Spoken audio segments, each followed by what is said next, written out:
गजल का लाइन लगल। अरे जरा ध्यान से सुनिएगा।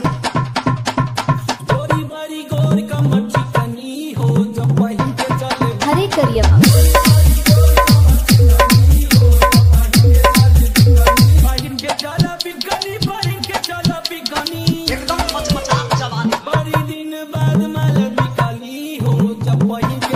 हरे करिया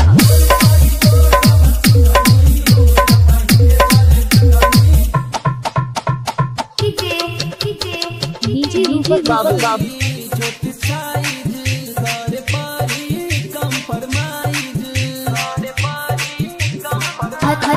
हरे करिया बाबू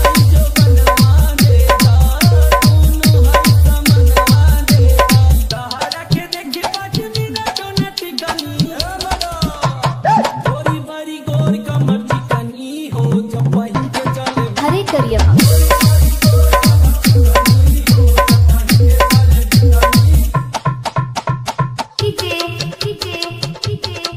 डीजे रूपक बाबू बाबू